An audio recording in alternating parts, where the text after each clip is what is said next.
موضوع کے حوالے سے چند گزارشات آپ کے یہاں گوش گزار کرنی، اس کا عنوان ہے معوذتان کا تعارف۔ اللہ مجھے کلمہ حق کرنے کی توفیق عطا فرمائے۔ قرآن مجید کی 114 سورتوں میں سے جو آخری 2 سورتیں ہیں، ایک سورۃ الفلق اور ایک سورۃ الناس، اس کو معوذتان کہتے ہیں۔ اس کو معوذتان کہا جاتا ہے اور ان کا تعارف میں نے بتانا ہے۔ تفصیل انشاءاللہ پھر کسی خطبے میں عرض کروں گا۔ جسٹ ان دونوں صورتوں کا تعارف اور اس حوالے میں ہمارے لیے دروس اور عبر کیا ہے وہ میں گوش گزار کروں گا۔ آپ لوگ یہ ذہن میں رکھیے، آواز صاف آ رہی ہے؟ یہ دونوں صورتیں جن کو فلق اور ناس کو معوذتان کہا جاتا ہے، دونوں مدنی ہیں اور دونوں میں 11 آیتیں ہیں۔ 5 آیتیں سورۃ فلق میں ہیں اور 6 آیات سورۃ الناس میں ہیں۔ ان کا ایک نام ہے معوذتان۔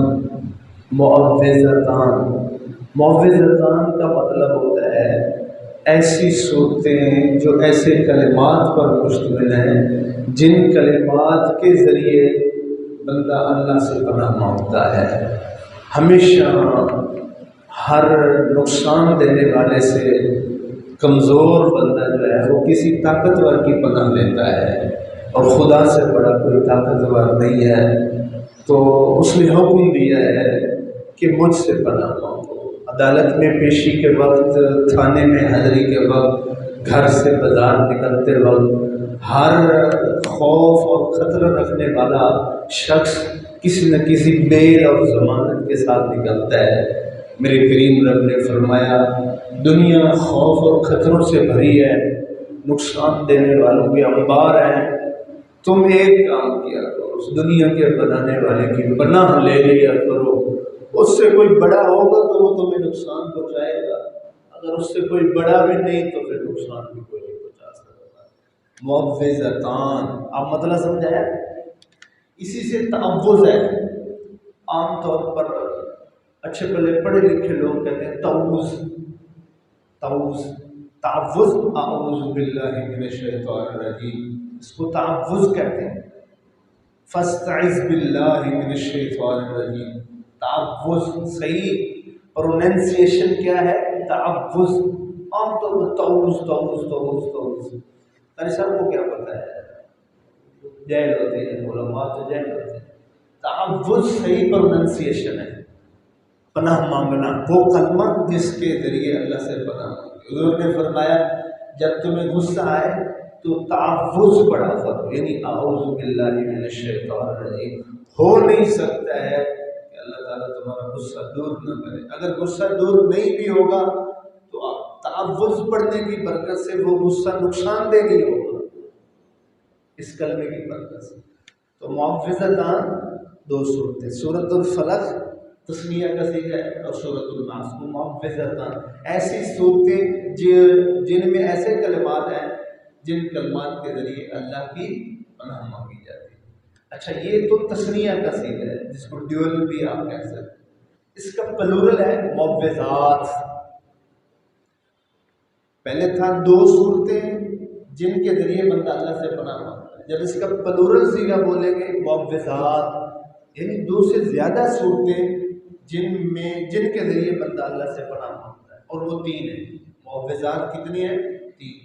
سورۃ اخلاص، سورۃ الناس، فلق اور سورۃ الناس، ان کو معوذات کہا جاتا ہے۔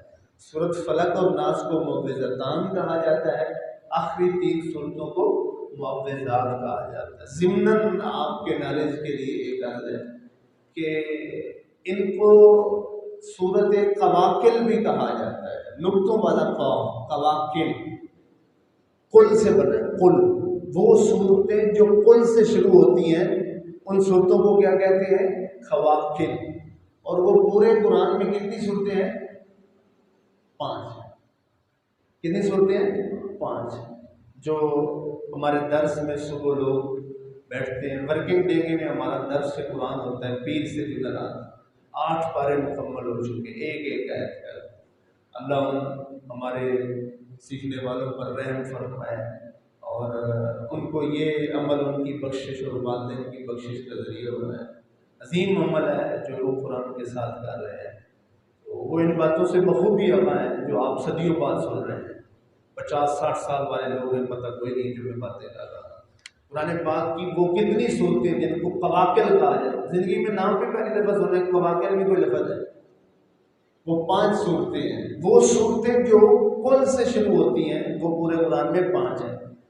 سورۃ الکافرون، سورۃ اخلاص، سورۃ فلق، سورۃ ناس، 4 یہ ہوگی.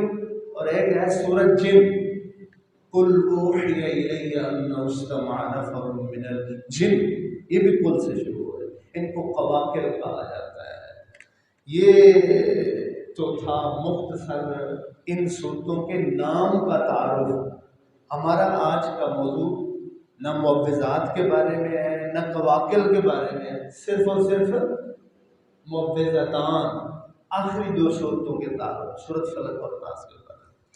حضرت عقبہ بن عامر رضی اللہ تعالیٰ عنہ ارشاد فرماتے ہیں، میں سید الانبیاء صلی اللہ علیہ وسلم کی بارگاہ میں جلوہ فرما جب صحابہ کرام تھے تو میں بھی وہاں حاضر تھا. حضور نے مجھے مخاطب کر کے ارشاد فرمایا، اے عقبہ بن عامر، الم تری آیات انزلت هذه اللیلہ لم یری مثلہن قط. کیا آپ کو پتہ ہے آج رات کو میرے اوپر ایسی آیات نازل ہوئی ہیں جن کی مثل آج تک اللہ نے نہیں نازل کی ہے. تو میں نے عرض کیا یا رسول اللہ میں تو نہیں جانتا ہوں. تو سید الانبیاء صلی اللہ علیہ وسلم نے فرمایا وہ آیات 11 آیات ہیں سورۃ الفلق اور سورۃ الناس کی ملا کے 11 آیات. اس کی مثل اللہ نے آج تک نہیں نازل کی ہے.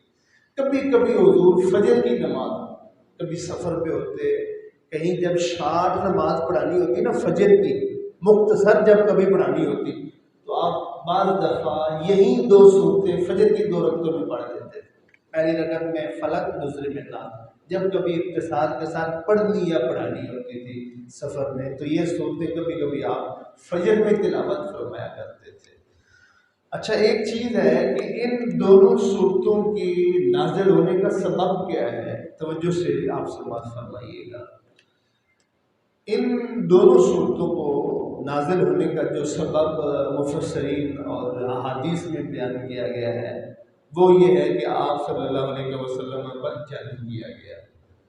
اس کے بیان کرنے میں جھوٹ اور سچ کو ملایا گیا ہے. جھوٹ زیادہ ہے اور سچ کم ہے. میں آپ کو پہلے سارا بتا دیتا ہوں، پھر آخر میں بتاؤں گا سچ کتنا ہے اور غیر محقق کتنی بات ہے. لبید بن عاصم ایک یہودی تھا، وہ جادوگر تھا، اس کی بیٹیاں بھی جادوگر تھیں. انہوں نے منصوبہ بنایا حضور پر جادو کرنے کا. انہوں نے ایک بندہ خفیہ طریقے سے بھیجا جو حضور کے پاس آتا جاتا تھا، جس کے ذریعے آپ کے سر مبارک کے بال منگوائے اور ان پر جادو کر کے ایک کنویں میں کنگھی کے دندانوں کے اندر باندھ کے گریں لگا کے اس کنویں میں جا کے نیچے دبا دیا. اس جادو کرنے کی وجہ سے حضور صلی اللہ علیہ وسلم پر جادو کا اثر ہو گیا. آپ کے جسم میں درد رہنے لگا، تھکاوٹ رہنے لگی، بیمار رہنے لگے. اور یہ اثر اس حد تک بڑھا کہ آپ کے ذہن شریف میں بھی خلط ملط ہونے لگا، بھول جانے کی بیماری آ گئی. کبھی آپ کو یاد ہوتا ہے 1 رکعت پڑھائیے، کبھی ہو جاتا ہے 2 رکعت پڑھائیے، پتہ نہیں میں نے یہ کام کیا ہے نہیں کیا، کبھی آتا ہے میں نے یہ کر لیا ہے نہیں کیا. ذہن شریف میں بھی وہ اختلاط کی کیفیت جو ہے وہ پیدا ہو گئی. اور یہ اس حد تک پھر آگے بڑھ گیا کہ نعوذ باللہ من ذالک آپ کی جو قوت مردانگی ہے اس پہ بھی اثر پڑا اور وہ ختم ہو گئی. تقریباً 1 سال تک آپ اس کیفیت میں مبتلا رہے کہ آپ کی قوت مردانگی نہ رہی. الی آخری ETC وغیرہ وغیرہ یہ سارا بین کیا گیا. یہ جتنا بھی میں نے آپ کو بتایا ہے آخری 2 صورتوں کے نزول کے سبب میں جو بیان کیا جاتا ہے حضور پر جادو کا جو اثر ہوا، اس میں سچ صرف اتنا ہے کہ یہودیوں نے واقعی منصوبہ بنایا تھا اور انہوں نے جادو بھی کیا تھا، اور اس جادو کا جو اثر ہے وہ آپ کے ذہن شریف پر نہیں ہوا تھا، آپ کی یہ کیفیت نہیں ہوئی تھی جس طرح دوسرے لوگوں کی ہو جاتی ہے۔ جادو پر حق ہے، انہوں نے کیا بھی تھا، لیکن سید الانبیاء صلی اللہ علیہ وسلم کو اللہ تعالیٰ نے ان کے جادو کے اثر سے محفوظ رکھا۔ ایسی بات نہیں ہے کہ وہ مردان کی قوت ختم ہو گئی، سستی طبیعت چھا گئی، فلاں ہو گیا فلاں ہو گیا، کیا تھا پر حق تھا، اور اس کے اثر سے پہلے اللہ تعالیٰ نے ان کی حفاظت فرما لی، کیونکہ اللہ تعالیٰ قرآن پاک میں ارشاد فرماتا ہے وَلَا يُفْلِحُ السَّاحِرُ حَيْثُ أَتَىٰ، کوئی بھی جادوگر جس طرف بھی آئے گا، جس طرف سے بھی جادو لے کر آئے گا، آپ پر اللہ تعالیٰ اس کو کامیاب نہیں ہونے دے گا۔ وَاللَّهُ يَعْصِمُكَ مِنَ النَّاسِ، اللہ آپ کی حفاظت کرے گا، یہ اللہ تعالیٰ کا وعدہ۔ اگر کوئی کہے یہ جتنی بھی باتیں میں نے بتائی ہیں جادو کے سلسلے میں ادھر ادھر کی، یہ ساری ہماری تحقیق کے مطابق صحیح نہیں، اگرچہ بعض علماء نے اس کو کہا ہے، لیکن ہماری تحقیق یہی ہے کہ سید الانبیاء صلی اللہ علیہ وسلم پر اس جادو کا اثر یہ نہیں ہوا تھا جو بیان کیا جاتا ہے، اور جیسے میں نے آپ کو بتایا ہے یہ تو نبوت کے بھی خلاف ہے، شان رسالت کے بھی خلاف ہے۔ موسیٰ علیہ السلام کے ڈنڈے پر بھی 70,000 جادوگروں کا اثر نہیں ہو سکا تھا عصا پر، اور موسیٰ کا جو امام ہے وہ یہودیوں کے جادو میں جو ہے وہ اس کے سیر میں آ گیا تھا، اور قرآن پاک میں کافروں نے ایک حضور کو تانا دیا تھا الا رجلا مسحورا، حضور ایسے شخص ہیں جن کے اوپر کسی نے جادو کیا ہوتا ہے، یہ تو مسحور ہیں، رجلا مسحورا، یہ تو جادو زدہ سحر زدہ شخص ہے۔ اگر میں اور آپ بھی کہنے لگ جائیں کہ یہودیوں نے جادو کیا تھا اور اس کا اثر ہو گیا، تو پھر کافر بھی یہی کہتے تھے، کافر بھی یہی کہتے تھے، نہیں ایسی بات نہیں۔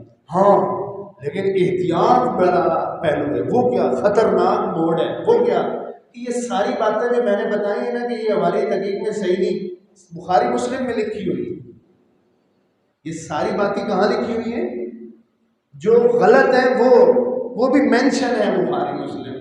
تو میرے عزیزوں گزارش ہے آپ سے، بخاری مسلم کا ایک محترم شخصیت ہے، لیکن سید الانبیاء سے زیادہ محترم نہیں ہے۔ پورے کائنات عالم میں اگر کوئی ایسی کتاب ہے جس کے بارے میں دعویٰ کیا جا سکتا ہے یقین کے ساتھ کہ اس میں کوئی غلط بات نہیں، تو وہ صرف ایک کتاب ہے، قرآن پاک۔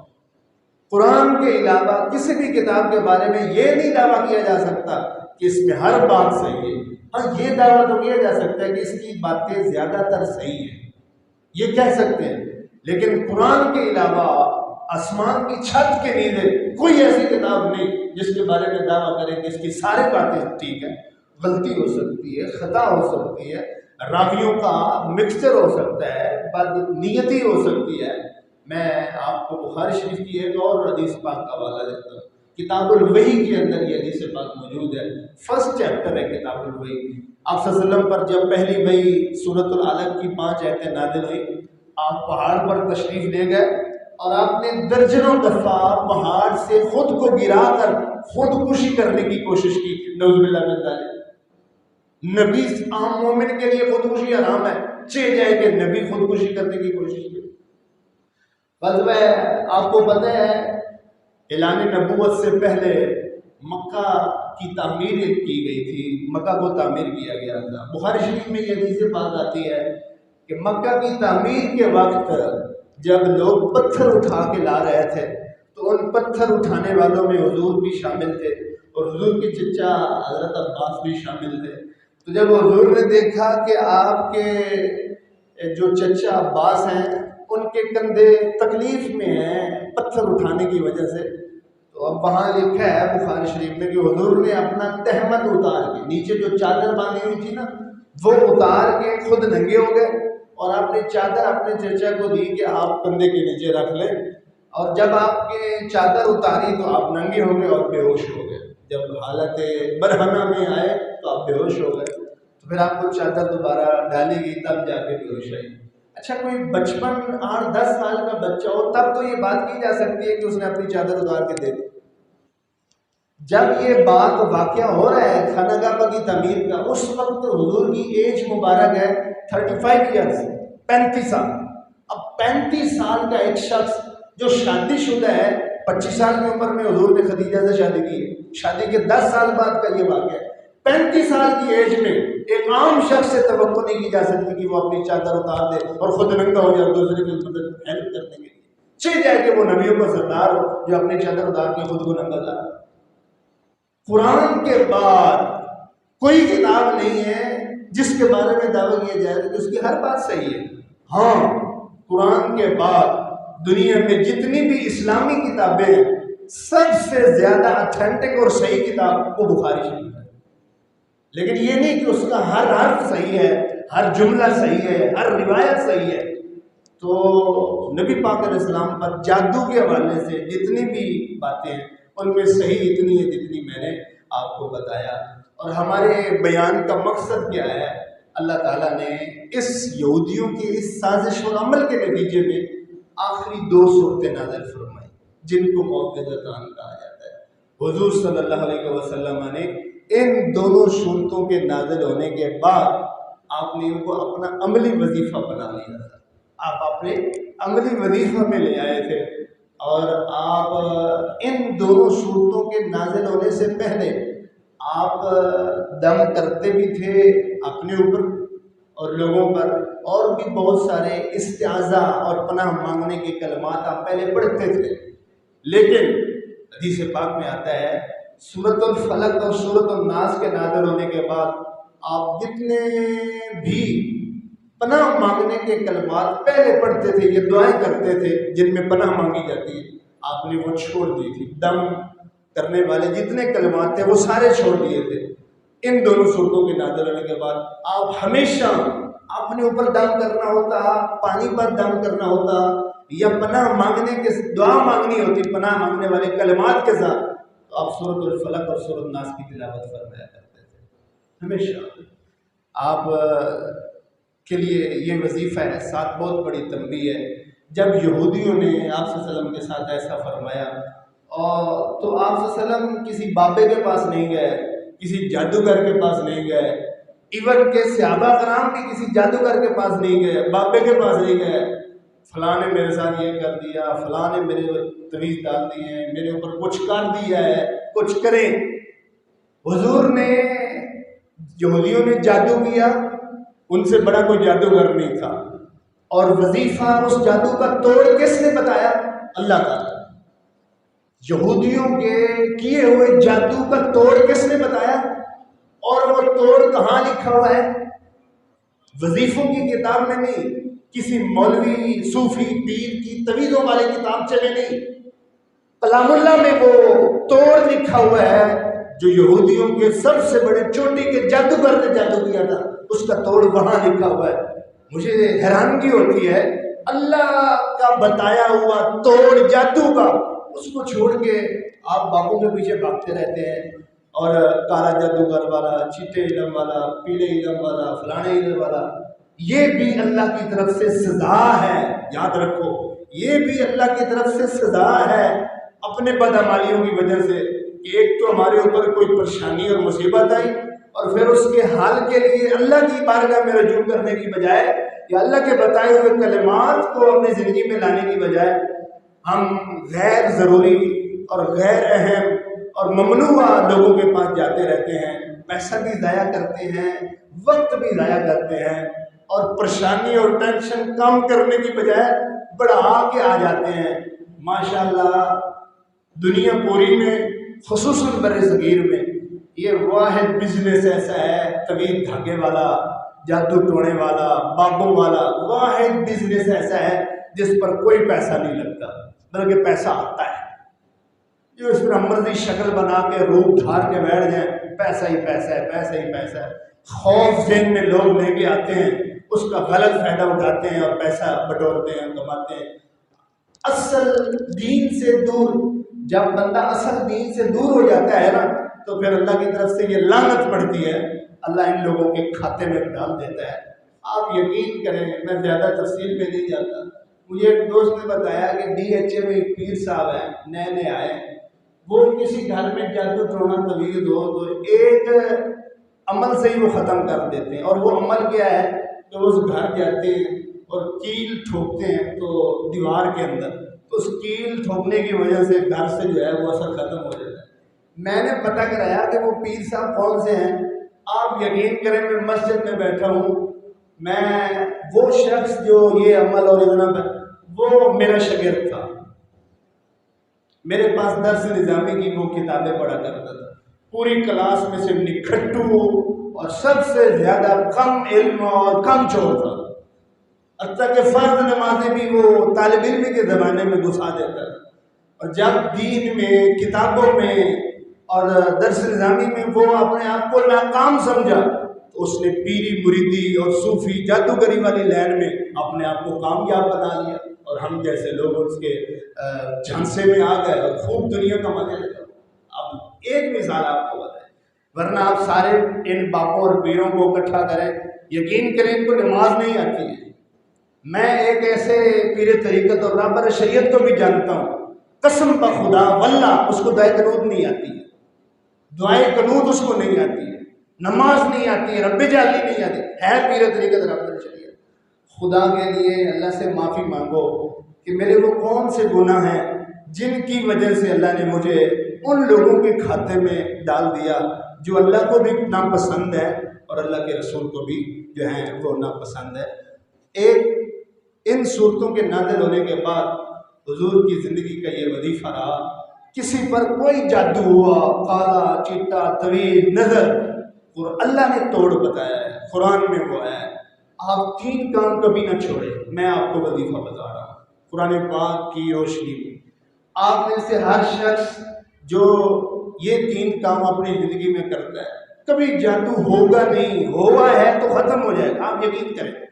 نمبر 1 جو حضور صلی اللہ علیہ وسلم فرمایا کرتے تھے، آخری 3 صورتوں کو، سورۃ اخلاص، سورۃ فلق، سورۃ الناس، صبح کے وقت فجر کی نماز کے بعد 3 دفعہ پڑھیں۔ آخری 3 صورتوں کو فجر کی نماز کے بعد 3 دفعہ پڑھیں۔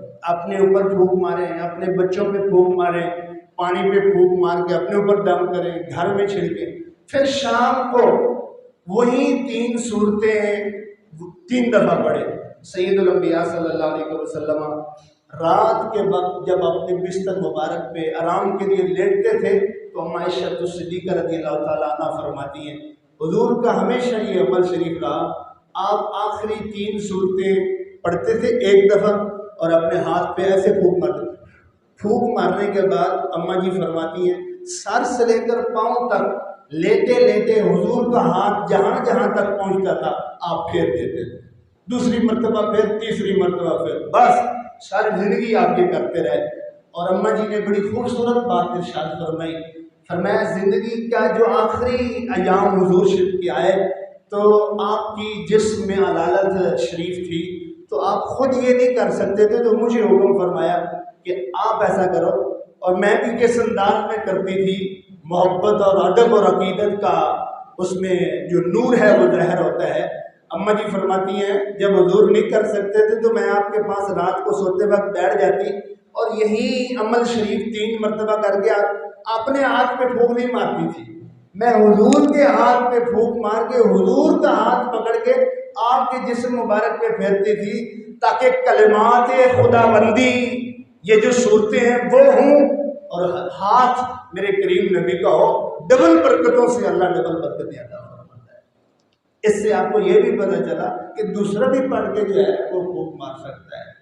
اسلام پریسٹہڈ نہیں ہے، ملائیت کا نہیں ہے، لوگ بچوں کو پکڑ کے لے جائیں، اچھی بات ہے کسی عالم کے پاس لے جائیں، قاری صاحب کے وقت دم کر دو، بچے کو نظر لگی، سنت ہے، کوئی بری بات نہیں ہے، لیکن آپ خود اتنے ایجوکیٹ ہونے چاہیے کہ یہ چھوٹی موٹی چیزیں آپ گھر میں کرتے رہیں، آپ کے یہ وظائف گھر میں ہونے چاہیے۔ صبح و شام اپنے بچوں کا ناشتہ، فیڈ، دودھ آپ نہیں بھولتے، اس سے زیادہ ان چیزوں کا جو کہ بچوں کی روحانیت اور انسین چیزوں کو کور کرتی ہیں اور کنٹرول کرتی ہیں، آپ ان صورتوں کو پڑھ کے اپنے بچوں کو دم بھی کریں، ان کے دودھ پہ پھونک بھی ماریں، ان کے پینے اور کھانے والی چیزوں کو دم کریں، دیکھیں اللہ تعالیٰ کی برکتیں کیسے نازل ہوتی ہیں اور کیسے یہ جو ہے وہ عمل شریف ہوتا ہے۔ اور دوسرا ایک اور چیز ہے، آپ جو یہ میں نے ایک وظیفہ آپ کو، صبح فجر کے بعد تینوں صورتیں 3 دفعہ، رات کو سوتے ہوئے تینوں صورتیں 3 دفعہ آپ لوگ۔ دوسرا سورۃ بقرہ کی آیت نمبر 101 101، اس میں ایک سٹیٹمنٹ ہے اللہ تعالیٰ کی اور جملہ ہے، سلیمان علیہ السلام کے جادوگروں کے مقابلے میں اللہ نے ایک جملہ ارشاد فرمایا، وَمَا هُمْ بِضَارِّينَ بِهِ مِنْ أَحَدٍ إِلَّا بِإِذْنِ اللَّهِ۔ یہ جملہ جو میں نے ابھی پڑھا ہے نا، پوری آیت نہیں، یہ جملہ صرف آپ کا کوئی دن ایسا نہیں گزرنا چاہیے جس دن کا آغاز یہ جملے کے بغیر ہو اور اختتام اس جملے کے بغیر ہو۔ بے شک 1 دفعہ پڑھیں، 2 دفعہ پڑھیں، 10 دفعہ پڑھیں ضرور۔ ایمان سے کہتا ہوں، قسم بخدا، تجربے کی بات ہے، آپ کے نزدیک کسی کا نقصان جادو کے ذریعے یا تعویذ کے ذریعے نہیں آئے گا۔ ذرا اللہ تعالیٰ کی اس سٹیٹمنٹ کا ٹرانسلیشن دیکھیں، ترجمہ دیکھیں، اللہ تعالیٰ کیا فرماتا ہے، وَمَا هُمْ بِضَارِّينَ بِهِ مِنْ أَحَدٍ إِلَّا بِإِذْنِ اللَّهِ۔ سن رکھو، یاد رکھو، جتنے بھی نقصان پہنچانے والے ہیں، کوئی بھی نقصان اللہ کی اجازت کے بغیر تمہیں نہیں پہنچا سکتا ہے۔ یہ اس کا ترجمہ ہے، کوئی بھی نقصان پہنچانے والا تمہیں نقصان اللہ کی اجازت کے بغیر نہیں پہنچا سکتا ہے۔ اصل پتہ ہے فلسفہ کیا ہے اور فلسفی کیا ہے؟ یہ جو ہم کسی کے جادو کا ہمارے اوپر اثر ہو گیا، کوئی نقصان ہو گیا جسمانی یا مالی، کسی نے ہماری بے عزتی کر دی، کوئی ہمارا نقصان کر دے، اصل میں نقصان اللہ پہنچانا چاہتا ہے، حقیقت میں نقصان اللہ پہنچانا چاہتا ہے، اور وہ اس جادوگر کے ہاتھوں آپ کا نقصان پہنچانا چاہتا ہے۔ کسی کے ہاتھوں سے اللہ نے آپ کی بے عزتی کروا دی، اس نے نہیں بے عزتی، اصل میں بے عزتی وہ کروانا چاہتا تھا، اس نے اس کے ہاتھوں آپ کی بے عزتی کروا دی۔ نقصان اور نفع اصل میں وہ تم تک پہنچانا چاہتا ہے، کسی جادوگر کے ذریعے نقصان پہنچا دیا، کسی کے بری نظر لگ گئی اس کے ذریعے نقصان پہنچا دیا، کسی چور کے ذریعے، کسی لٹیرے کے ذریعے، کسی بدماش اور بدتمیز کے ذریعے آپ کی عزت کو، اصل نقصان وہ پہنچانا چاہتا ہے اور اس نے ان کے ذریعے تمہیں بچایا۔ جب اصل میں نقصان وہ پہنچانا چاہتا ہے، اگرچہ کسی اور کے ذریعے پہنچائے، تو پھر تم اور کے پاس کیوں جاتے ہو؟ اسی کے پاس جاؤ۔ جو مانگنا ہے خدا سے مانگ اے اکبر، یہی وہ در ہے جہاں ذلت نہیں سوال کے بعد۔ پھر تم اس اصل نقصان کے پہنچانے اور نفع دینے والے کی طرف رجوع کرو، نہ یہ کہ آپ سیکنڈری سورسز کی طرف پھرتے رہیں۔ پرائمری سورسز اللہ ہے، اس کی طرف رجوع کرو، اور یہی اس آیت کا جو ہے وہ مطلب ہے جو میں نے آپ کے سامنے رکھی ہے۔ اصل میں ہماری ایک نیچر بھی ہے، ہماری زندگی میں جو بھی تبدیلیاں آتی ہیں، اچھی ہوں یا بری، اس کا ریزن اور سبب ہم اپنے ارد گرد ڈھونڈتے ہیں۔ ہماری زندگی میں، مال میں، کاروبار میں کوئی تبدیلی آ گئی، کوئی نقصان، کوئی اچھا یا برا، ہم اس کا سبب ارد گرد ڈھونڈتے ہیں، اپنے ارد گرد دیکھتے ہیں، اس کی وجہ سے ہو گیا، اس کی وجہ سے یہ ہوا، اس کی وجہ سے یہ ہوا، فلانے نے یہ کر دیا، فلانے نے۔ حالانکہ حقیقت میں جو کچھ بھی تبدیلی آپ کی زندگی میں آئی ہے، اس کا اصل سبب آپ کے اپنے اندر ہے، ارد گرد میں نہیں ہے۔ ہم ارد گرد ڈھونڈتے ہیں، ہوتا اپنے اندر ہے۔ کیوں؟ اللہ تعالیٰ نے قرآن کریم میں ارشاد فرمایا، وَمَا أَصَابَكُم مِّن مُّصِیبَةٍ فَبِمَا كَسَبَتْ أَیْدِیکُم وَیَعْفُو عَن کَثِیر۔ سن رکھو لوگوں، تمہاری زندگی میں جو بھی مصیبت آتی ہے، وہ صرف اور صرف تمہارے کسی نہ کسی عمل کا نتیجہ ہوتی ہے۔ وَیَعْفُو عَن کَثِیر۔ اب بہت ساری چیزیں تو ہم ویسے ہی معاف کر دیتے ہیں۔ جو بھی تبدیلی بری آتی ہے، برا نقصان ہوتا ہے، وہ میرے ماضی کے کسی برے عمل کا نتیجہ ہے۔ جو بھی نفع ہوا، اچھی تبدیلی آئی، وہ میرے ماضی کے سابقہ کسی اچھے عمل کا نتیجہ ہے، جس کی وجہ سے اللہ نے مہربانی فرمائی۔ تو ارد گرد لوگوں کو بلیم کرنے کی بجائے اور تانا دینے کے، وہ فلانے نے تویز ڈال دیے، فلانے نے ایسا کر دیتا، فلانا، ہمیں اپنے اندر دیکھنا چاہیے تاکہ اصل سبب تک پہنچے، جو روٹ ہے اصل اس تک پہنچے اور اس کو درست کرنے کی کوشش کریں۔ اور اگر ہم ارد گرد ڈھونڈیں گے تو بجائے اصلاح اور درست کے بات لڑائی تک پہنچے گی، جھگڑوں تک جائے گی، فلاں یہ کہتا ہے، فلاں یہ کہتا ہے۔ اپنے اندر دیکھیں تو معاملات جلدی درست ہوں گے۔ اور آخر میں آپ سے یہ کہتا ہوں کہ کسی بھی کام کے لیے جو آپ وظیفے کرتے ہیں، میرا یہ کام ہو جائے، میری یہ پریشانی دور ہو جائے، میرا یہ مسئلہ حل ہو جائے، جتنے بھی آپ وظیفے پوچھتے ہیں کرتے ہیں وہ سارے زیادہ تر قولی وظیفے ہیں، زبانی وظیفے ہیں۔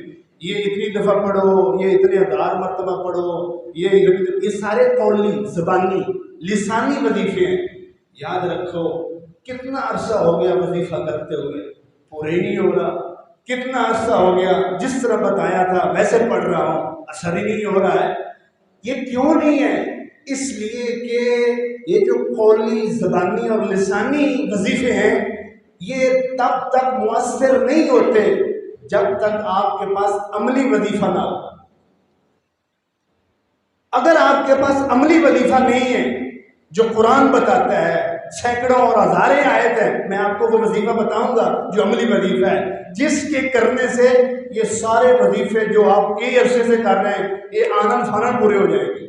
اور یہ نہیں ہو رہے لسانی وظیفہ، 1000 12 ہزار لاکھ مرتبہ ہم تسبیح پڑھتے ہیں، وظیفہ کرتے ہیں، 10 سال ہو گئے مجھے یہ پڑھتے ہوئے، کیوں نہیں ہو رہا؟ کیوں نہیں تاثیر؟ کیوں نہیں مؤثر؟ عملی وظیفہ آپ کے پاس نہیں۔ اور وہ عملی وظیفہ کیا ہے؟ ذرا میں لفظ بولوں گا قرآن پاک کا، آپ کو وہ لفظ ایک عام سا لگے گا، لیکن جب آپ گہرائی میں جائیں گے تو پھر آپ اصل بات تک پہنچیں گے۔ عملی وظیفہ جو قرآن ہمیں بتاتا ہے وہ ہے تقویٰ۔ بولو کیا ہے؟ تقویٰ۔ تقوی کا مطلب کیا ہے؟